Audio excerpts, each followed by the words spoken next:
Hello दोस्तों, मैं रंजीत कुमार, आपका दोस्त, आपका भाई। अनेक्स कोचिंग ऑनलाइन प्लेटफॉर्म में आपका स्वागत है। और आज मैं आपके लिए अर्थशास्त्र का फर्स्ट लेसन लेकर आया हूं, जिससे बहुत सारा ऑब्जेक्टिव एग्जाम में आते हैं और पूछे जाते हैं। तो एक एक ऑब्जेक्टिव को आप बारीकी से देखते जाएं और उसको टिक आउट लगाते चले, ताकि आपको पता चले कि हमने कितने ऑब्जेक्टिव सही किए हैं और सही मारे हैं। तो आइए एक एक ऑब्जेक्टिव को आप बढ़िया से देखिए और समझने का कोशिश करिए। और ये बहुत इंटरेस्टिंग सब्जेक्ट है जिसका नाम है अर्थशास्त्र। ये लेसन का नाम है अर्थव्यवस्था एवं इसके विकास का इतिहास। पहला नंबर जो क्वेश्चन है आपका, कह रहा है आर्थिक विकास का तीसरा क्षेत्र क्या है। आर्थिक विकास का तीसरा क्षेत्र क्या है? तो इसका ऑप्शन हो जाएगा कृषि क्षेत्र, विज्ञान क्षेत्र, शिक्षा क्षेत्र या सेवा क्षेत्र। तो सबसे पहले देख लिया, आर्थिक विकास जो है हमारा 3 क्षेत्रों में बांटा गया है। पहला जो क्षेत्र है उसको हम लोग बोलते हैं प्राथमिक क्षेत्र। क्या बोलते हैं बाबू? प्राथमिक क्षेत्र बोलते हैं। और दूसरा है आपका द्वितीयक क्षेत्र, और तीसरा को हम लोग बोलते हैं तृतीयक क्षेत्र। तो प्राथमिक क्षेत्र में आता है कृषि, इसको हम लोग कृषि क्षेत्र भी बोलते हैं। द्वितीयक क्षेत्र में आता है उद्योग, इसको हम लोग उद्योग क्षेत्र भी बोलते हैं, औद्योगिक क्षेत्र भी बोल सकते हैं। और तृतीयक क्षेत्र में आता है सेवा क्षेत्र। तो इसका आंसर जो हो जाएगा आपका सेवा क्षेत्र हो जाएगा। सेवा क्षेत्र इज द राइट आंसर। आपको समझ में आ गया होगा, क्योंकि यहाँ जो उत्पादन होता है ना, और उसके बाद द्वितीयक क्षेत्र में लाया जाता है, और यहाँ जो वस्तु बनने के बाद तृतीयक क्षेत्र द्वारा यानी सेवा प्रदान किया जाता है, लोगों के पास पहुंचाया जाता है। तो आपका आंसर सेवा क्षेत्र हो गया। अगला सवाल आपका है, भारत में योजना आयोग का गठन कब हुआ था? भारत में योजना आयोग का गठन कब हुआ था? यानी योजना आयोग जो है, सबसे पहले इंग्लिश में इसको हम लोग प्लानिंग कमीशन बोलते हैं। प्लानिंग कमीशन का मतलब होता है कि प्लान पहले से कर लेना कि भारत में हमें क्या क्या कार्य करना है, हमको पैसा किधर इन्वेस्ट करना है, यानी पहले से प्लान कर लिया जाता है। तो इसका गठन कब हुआ है सुन लीजिए, 15 मार्च 1950, 15 सितंबर 1950, 15 अक्टूबर 1951, इनमें से कोई नहीं। तो इसका जो आंसर होगा 15 मार्च 1950 को योजना आयोग का गठन हुआ है। अगला सवाल आपका है, ध्यान दीजिए, भारत की आर्थिक व्यवस्था कैसी है? भारत की आर्थिक व्यवस्था कैसी है, ये पहले समझ लीजिए। भारत की जो आर्थिक व्यवस्था है कैसी है पूछ रहा है पहले। तो आर्थिक व्यवस्था जो है वो 3 भागों में बटा हुआ है। पहला जो है पूंजीवादी अर्थव्यवस्था, दूसरा है समाजवादी अर्थव्यवस्था, और तीसरा है मिश्रित अर्थव्यवस्था। तो पूंजीवादी अर्थव्यवस्था है जो अमेरिका, समाजवादी अर्थव्यवस्था है जो चाइना, रूस, क्यूबा में चलता है, साम्यवादी अर्थव्यवस्था तीसरा हो गया, और मिश्रित अर्थव्यवस्था आपका भारत में चलता है। तो मिश्रित अर्थव्यवस्था इज द राइट आंसर। पूंजीवादी अर्थव्यवस्था में सिर्फ एक व्यक्तियों का अधिकार होता है, समाजवादी अर्थव्यवस्था में व्यक्ति का अधिकार नहीं होता है, सारी जो वस्तु का उत्पादन होता है उस पर सरकार का अधिकार हो जाता है। और मिश्रित अर्थव्यवस्था में एक व्यक्ति और सरकार दोनों का अधिकार होता है। तो हमारे देश में जो मिश्रित अर्थव्यवस्था है उसमें सरकार और एक व्यक्ति का अधिकार भी होता है, दोनों का अधिकार रहता है। तो इसलिए हमारा आंसर मिश्रित अर्थव्यवस्था हो जाएगा। अगला जो सवाल आपका है, ध्यान दीजिए, एक समाजवादी अर्थव्यवस्था में सर्वाधिक बल किस पर दिया जाता है? एक समाजवादी अर्थव्यवस्था में सर्वाधिक बल किस पर दिया जाता है? ऑप्शन है आपका आर्थिक स्वतंत्रता, उत्पादन कुशलता, अधिकतम लाभ अर्जन, और चौथा है आपका है लोक कल्याण। तो समाजवादी अर्थव्यवस्था में जो सरकार है उसका काम जो होता है लोक कल्याण के लिए होता है। तो इसका आंसर हो जाएगा आपका लोक कल्याण। अगला सवाल आप देख लीजिए, भारतीय योजना आयोग के प्रथम अध्यक्ष कौन थे? भारतीय योजना आयोग के प्रथम अध्यक्ष कौन थे, यानी प्लानिंग कमीशन का प्रथम अध्यक्ष कौन थे? तो आपको बताया गया था अभी थोड़ा देर पहले कि 15 मार्च 1950 को योजना आयोग का गठन किया गया था, और उनका प्रथम अध्यक्ष कौन थे? तो मोरारजी देसाई, लाल बहादुर शास्त्री, पंडित जवाहरलाल नेहरू या राजीव गांधी। तो इसका जो आंसर होगा वो होगा पंडित जवाहरलाल नेहरू। पंडित जवाहरलाल नेहरू जो थे योजना आयोग के पादेन अध्यक्ष और प्रथम अध्यक्ष भी थे। और अभी जो है इसका योजना आयोग का नाम बदलकर चेंज कर दिया गया। अब जो है योजना आयोग का पदेन अध्यक्ष नरेंद्र मोदी है, श्री नरेंद्र मोदी। अगला जो सवाल आपका है, ध्यान दीजिए, नीति आयोग का गठन कब हुआ था? नीति आयोग का गठन कब हुआ था? सबसे पहले नीति आयोग का गठन कब हुआ था? तो देखिए नीति आयोग का फुल फॉर्म पहले क्या होता है? एन से होता है नेशनल, उसके बाद आई से होता है इंस्टीट्यूशन, और उसके बाद टी से होता है ट्रांसफॉर्मिंग,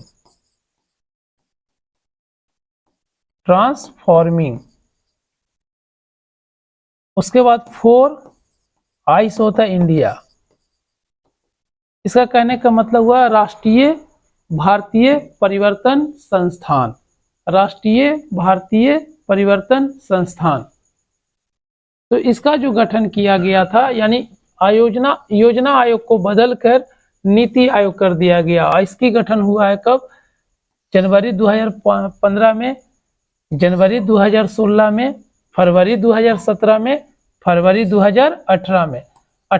तो इसका जो आंसर हो जाएगा जनवरी 2015 में। जनवरी 2015 में योजना आयोग को बदलकर नीति आयोग कर दिया। और ये बदले कौन?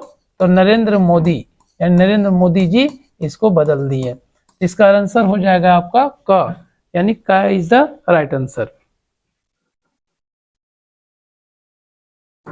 अगला जो सवाल आपका है, प्रथम राष्ट्रीय मानव विकास रिपोर्ट किस प्रधानमंत्री के कार्यकाल में जारी हुई? तो देखिए मानव विकास रिपोर्ट को हम लोग है ना HDR बोलते हैं। HDR का फुल फॉर्म हुआ ह्यूमन डेवलपमेंट रिपोर्ट, मानव विकास रिपोर्ट। ये भारत में यानी कौन ऐसे प्रधानमंत्री थे जो अपने कार्यकाल में जारी किए? तो ये जो HDR आए थे भारत में अप्रैल 2002 में, और उस समय का जो तत्कालीन प्रधानमंत्री है ऑप्शन ए में से है इंदिरा गांधी, राजीव गांधी, अटल बिहारी वाजपेयी या मनमोहन सिंह। तो इसका आंसर हो जाएगा अटल बिहारी वाजपेयी। अटल बिहारी वाजपेयी जो थे वो अपने शासनकाल में मानव विकास रिपोर्ट जारी किए थे। तो इसका आंसर हो जाएगा G is the right answer. 8वां क्वेश्चन है आपका, ब्रंटलैंड आयोग संबंधित है। ब्रंटलैंड आयोग संबंधित है किससे? तो सबसे पहले ब्रंटलैंड आयोग समझ जाते हैं। ब्रंटलैंड जो आयोग आया है वो आया 1987 में, और ये लाने वाले कौन थे? ब्रंटलैंड जो थे वो नॉर्वे के पूर्व प्रधानमंत्री थे, और इनका मकसद था पर्यावरण को बचाना, यानी पर्यावरण के बारे में लोगों को बताना, यानी पर्यावरण संरक्षण के बारे में बताने के लिए ब्रंटलैंड आयोग लाया गया 1987 में। तो ये आयोग जो आया था इसमें किस पर विकास का बल दे रहा था? उसी से रिलेटेड है, समावेशी विकास, आधारभूत संरचना से, या सतत विकास से, या आर्थिक विकास से। तो इसका जो आंसर होगा सतत विकास से। सतत विकास का मतलब होता है लंबे समय तक जारी रहे और टिकाऊ रहे। समझे बात को? यानी कि ब्रंटलैंड जो आयोग थे उस संबंधित है सतत विकास से। इसका आंसर हो जाएगा G is the right answer. अगला सवाल आपका है 9वां क्वेश्चन, ध्यान से देखिए, समाजवादी अर्थव्यवस्था का गुण है। समाजवादी अर्थव्यवस्था का गुण है, यानी समाजवादी अर्थव्यवस्था में यानी सरकार का अधिकार, उत्पादन का स्वामित्व पर किसका अधिकार? सरकार का अधिकार, न कि पूंजीपतियों का अधिकार, सरकार का। और उनका काम क्या है? सुन लीजिए, निजी लाभ के लिए, मूलतंत्र, सामाजिक कल्याण, या साधनों के निजी स्वामित्व।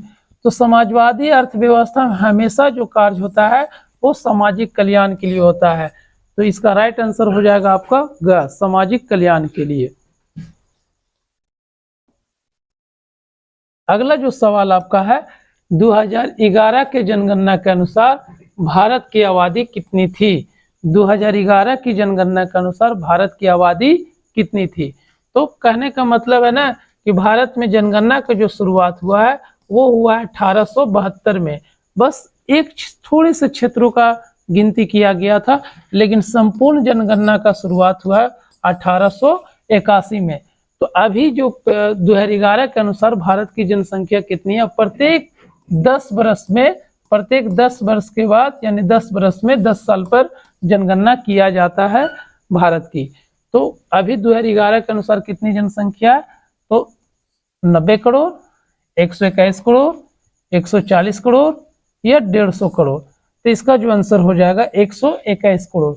और 2021 के अनुसार भारत की जो आबादी है वो है 1,42 करोड़ 8 लाख। 1,42 करोड़ 8 लाख 2021 के अनुसार, और 2011 के अनुसार जो जनसंख्या है वो 121 करोड़। तो 10 के आंसर हो जाएगा ख इज द राइट आंसर। उसके बाद कह रहा है प्राथमिक क्षेत्र में कौन सी आर्थिक क्रियाएं शामिल है।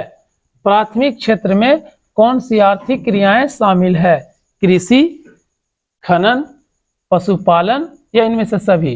तो कृषि भी प्राथमिक क्षेत्र में आता है, खनन भी प्राथमिक क्षेत्र में आता है, पशुपालन भी प्राथमिक क्षेत्र में आता है, इसलिए इसका आंसर हो जाएगा सभी। 11 के घ आंसर हो जाएगा। उसके बाद भारत में सेवा क्षेत्र का सामान्यतः कितने भागों में बांटा जा सकता है।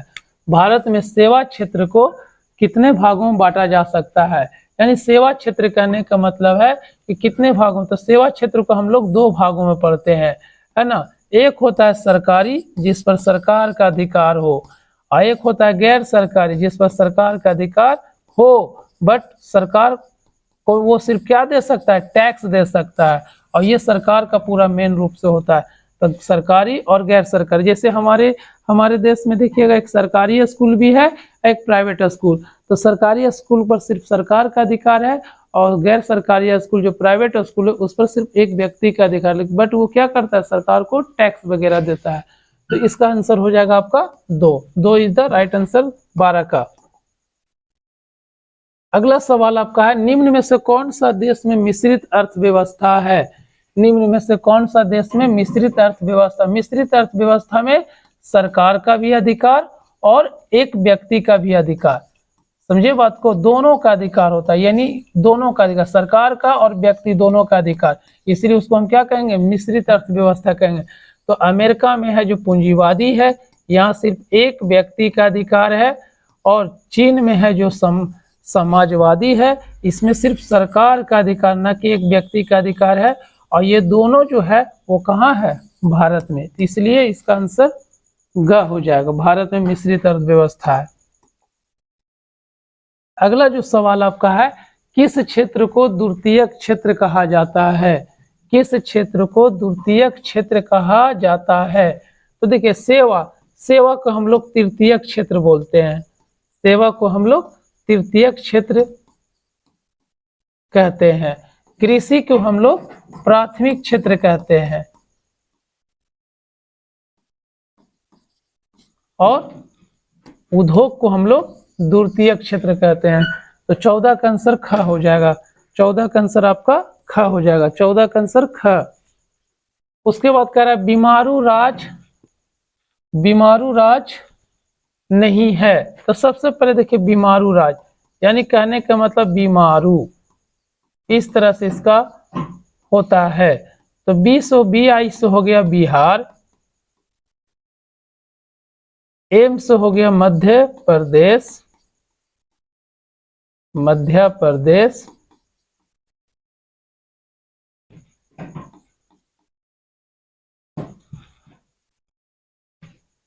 ए से हो गया असम,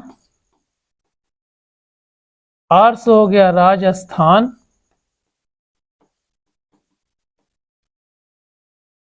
और यू से हो गया उड़ीसा।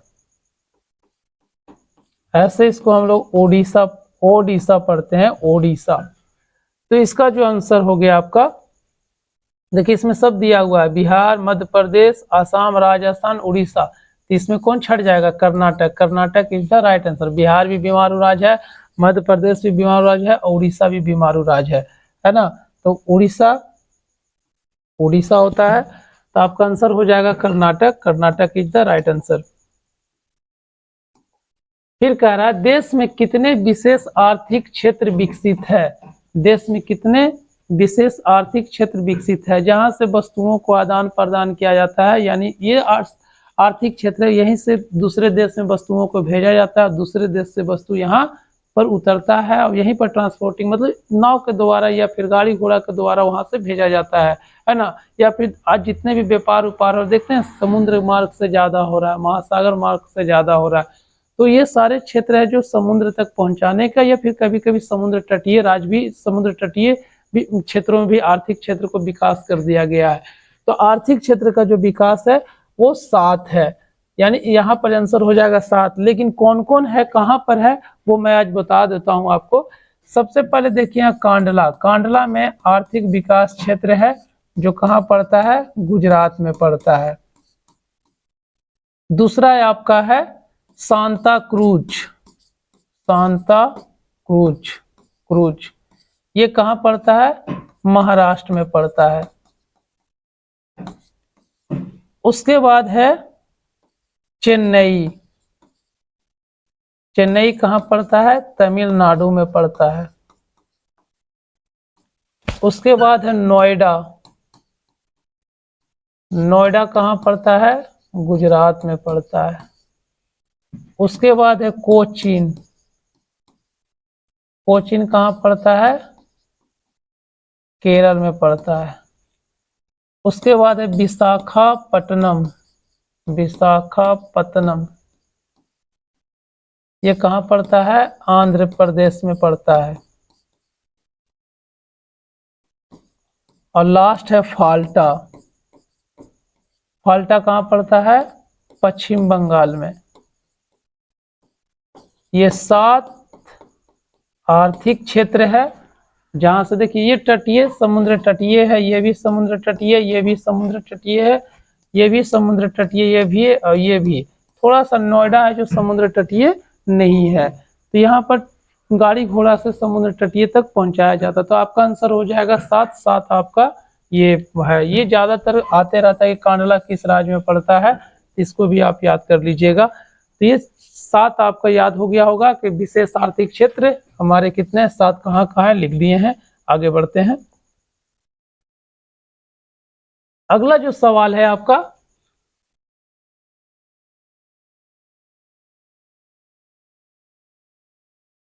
सत्रहवां नंबर सवाल है कि जिस देश की राष्ट्रीय आय प्रति व्यक्ति आय से अधिक होती है वह क्या कहलाता है।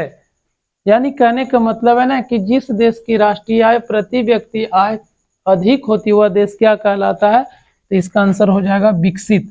विकसित इज द राइट आंसर, क्योंकि उस देश का इनकम भी ज्यादा है और नेशनल इनकम भी ज्यादा है, यानी प्रति व्यक्ति आय भी ज्यादा है और उस सरकार का जो राष्ट्रीय आय है वो भी ज्यादा। तो वो देश में गरीबी उतना नहीं रह सकता, जैसे हमारे देश का राष्ट्रीय आय उतना ज्यादा नहीं है और न प्रति व्यक्ति आय ज्यादा, बट राज्य का ज्यादा है। तो जिस राज्य का ज्यादा वहाँ गरीबी नहीं है। बिहार का उतना नहीं, इसलिए बिहार में गरीबी ज्यादा, इसलिए बिहार को गरीबी राज्य भी कहा जाता है, पिछड़ा राज्य भी कहा जाता है। तो इसका आंसर हो जाएगा ख। ख इज द राइट आंसर। 18वां है राष्ट्रीय विकास परिषद का गठन कब हुआ है। राष्ट्रीय विकास परिषद का गठन कब हुआ है, यानी इंग्लिश में इसको बोलेंगे एनडीसी बोलेंगे। एनडीसी का मतलब होता है नेशनल डेवलपमेंट काउंसिल, राष्ट्रीय विकास परिषद। तो इसके गठन कब हुआ है ये देख लीजिए। ऑप्शन नंबर दिया 1950, 1951, 1952, 1953। 1950 के बारे में समझ लीजिए। 15 मार्च 1950 को योजना आयोग का गठन किया गया। 1951 से 1956 यानी प्रथम पंचवर्षीय शुरू हुआ। उसके बाद 1953 में राज्य पुनर्गठन आयोग लाया गया। पुनः गठन आयोग लाया गया और उसके बाद आप खुद समझ लीजिए कि 1952, तो 6 अगस्त 1952 को राष्ट्रीय विकास परिषद का गठन किया गया। तो आपका ग आंसर सही हो गया, 18 के ग आपका सही है। फिर कह रहा योजना आयोग को भंग कर कौन सा आयोग बनाया गया। योजना आयोग को भंग कर कौन सा आयोग बनाया गया। योजना आयोग, इसकी जो गठन हुआ है 15 मार्च 1950, समझे बाबू। 15 मार्च 1950 को जो गठन हुआ था, इसको भंग करके क्या लाया गया, नीति आयोग लाया गया। और नीति आयोग का गठन कब किया गया, 1 जनवरी 2015। और इसकी भंग करने वाले कौन थे, नरेंद्र मोदी, समझे बात को, मोदी जी थे। तो इसका आंसर हो जाएगा नीति आयोग। 20वां नंबर क्वेश्चन ध्यान से देखिए, ये आपको ऑप्शन पहले बता दिए थे। किस राज्य को पिछड़ा राज्य कहा जाता है। किस राज्य को पिछड़ा राज्य कहा जाता है। पंजाब नहीं था हमारा बीमारू राज्य में, ध्यान दीजिएगा। केरल भी नहीं था बीमारू राज्य में, और दिल्ली भी नहीं था बीमारू राज्य में। कौन था, बिहार। तो बिहार को पिछड़ा राज्य कहा जाता है। तो 20 का आंसर ग हो गया, ग is the right answer. Bihar राज्य है, 21वां नंबर क्वेश्चन। बिहार राज्य है उद्योग प्रधान, पशुपालन प्रधान, खनिज प्रधान, कृषि प्रधान। तो बिहार में न कल कारखाना है, न बिहार में उतना पशु भी है, पशु भी उतना नहीं, जानवर की भी संख्या कम है, और ये खनिज भी बहुत कम है। तो बिहार में सबसे ज्यादा क्या है, तो खेती बाड़ी। तो बिहार एक कृषि प्रधान राज्य है। तो 21 के आंसर आपका डी हो जाएगा, D is the right answer. उसके बाद 22वां नंबर क्वेश्चन देखिए, कह रहा है ना कि अर्थव्यवस्था में किस क्षेत्र से हरित क्रांति संबंधित है ना।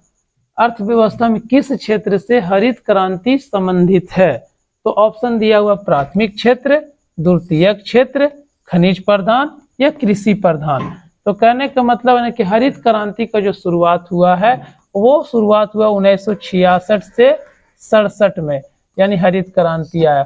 और हरित क्रांति में सबसे ज्यादा जो है ना, गेहूं का उत्पादन किया गया है। गेहूं का सबसे ज्यादा गेहूं का उत्पादन हुआ है। और ये कौन सा 2 राज्यों में उत्पादन हुआ है सबसे ज्यादा, पंजाब और हरियाणा में। पंजाब और हरियाणा में उत्पादन ज्यादा हुआ है। तो इसको अगर देखा जाए तो ये प्राथमिक क्षेत्र से ज्यादा संबंधित है ना, प्राथमिक क्षेत्र से।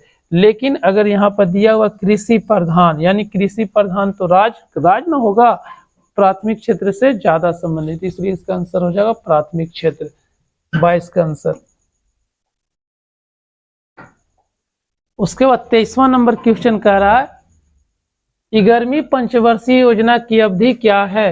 11वीं पंचवर्षीय योजना की अवधि क्या है। सबसे पहले पंचवर्षीय योजना उसे कहते हैं जो 5 साल पहले का प्लानिंग वगैरह करके और उस पर काम करते हैं कि 5 साल में हमको ये काम करना है, फिर अगला साल फिर 5 वर्ष का प्लानिंग करते हैं।